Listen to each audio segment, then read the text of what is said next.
Limbdi highway પર આવેલા રાજરાજેશ્વર ધામ life mission ખાતે રાજપૂત સંકલન સમિતિ ગુજરાત આયોજિત રાજપૂત સોશિયલ કોન્ફરન્સ 2 દિવસીય કાર્યક્રમનો પ્રારંભ કરવામાં આવ્યો છે।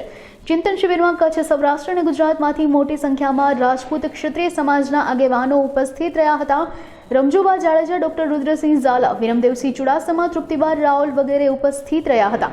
આ ચિંતન શિબિરનો હેતુ સમાજના ઉત્થાન માટે કન્યા કેળવણી, શિક્ષણ ક્ષેત્રે અને ઉદ્યોગ ધંધામાં પ્રગતિ કરવા તથા સમાજના જૂના રૂઢિચુસ્ત કુરિવાજોમાંથી બહાર કાઢી સમાજને વધુને વધુ સંગઠિત કરવાનો છે। જય માતાજી, જય ભારત। આજે ઝાખણ ખાતે, પવિત્ર ધામ ખાતે, ત્રિમંદિર ખાતે આજે સમગ્ર ગુજરાતના જે સામાજિક સંગઠનો છે એના અગ્રણીઓ, હોદ્દેદારોની આજે ચિંતન શિબિર એટલે રાજપૂત સોશિયલ કોન્ફરન્સ 2025નું આયોજન થવા જઈ રહ્યું છે। અમારા સંકલન સમિતિના મુખ્ય કન્વીનર એવા રંજુબા સાહેબ, એવા જ અમારા વડીલ એવા ગોહિલવાડ સમાજના પ્રમુખ વાસુદેવસિંહ ગોહિલ, વિરમદેવસિંહ ચુડાસમા, પ્રદુમનસિંહ, અશ્વિનસિંહ, દેવેન્દ્રસિંહ અને ઘણા બધા અગ્રણીઓ, બધાના નામ એટલા માટે લેતો કે સમગ્ર ગુજરાતમાંથી જે આજે અહીંયા આવી શક્યા છે એ તૃપ્તિબા રાવલ, અશોકસિંહ પરમાર સાહેબ કે જે અમારા શિક્ષણનું ખરેખર ક્રાંતિ લાવ્યા છે, એવા અમારા અશોકસિંહ પરમાર સાહેબ, આ દરેક મહત્ત્વના અગ્રણીઓ બધાએ આજે ઝાખણ ખાતે પધાર્યા છે, ઝાલાવાડની ધરતી ઉપર પધાર્યા છે।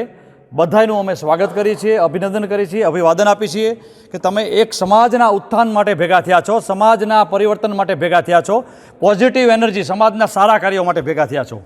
આજે જે કંઈ ચિંતન મનન જે કંઈ કરવામાં આવશે એનું સમગ્ર ગ્રાઉન્ડ લેવલ ઉપર લઈ જવામાં આવશે।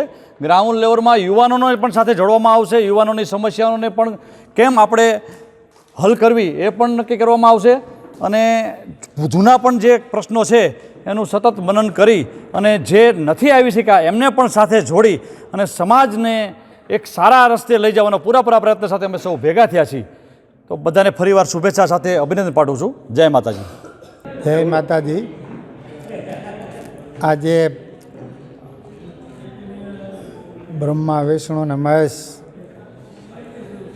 આ આધ્યાત્મિક ભૂમિ અને ગુરુદેવ બ્રહ્મનિષ્ઠ રાજેશ્રી મુનિજીનું આ કર્મભૂમિમાં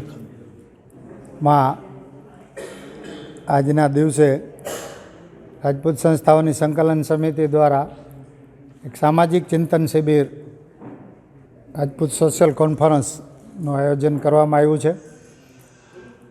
આ કોન્ફરન્સમાં સમિતિના મુખ્ય વરિષ્ઠ આગેવાનો માનનીય શ્રી વાસુદેવસિંહ ગોહિલ સાહેબ, માનનીય શ્રી વિરમદેવસિંહજી, ડૉક્ટર રુદ્રસિંહજી, બેન શ્રી તૃપ્તિબા સહિત વરિષ્ઠ આગેવાનો બધા હાજરીમાં 100 થી 125 પ્રતિનિધિઓ, ગુજરાતભરની બધી જ સામાજિક સંસ્થાના પ્રતિનિધિઓ 2 દિવસ અસ્મિતા આંદોલન પછી જે ક્ષત્રિય સમાજનું સંગઠન થયું છે એને સકારાત્મક રીતે સમાજના વિકાસમાં કઈ રીતે ઉપયોગ કરી શકાય અને સમાજની કઈ મુખ્ય જરૂરિયાતો છે અને બીજા ભાગમાં સમાજના કયા પ્રશ્નો છે એ બધી બાબતનું ચિંતન 1.5 દિવસની આજની શિબિરમાં થશે અને એમાં વિવિધ મુદ્દાઓનું એક પછી એક એનાલિસિસ પણ થશે અને બધાના મંતવ્યો પણ લેવાશે।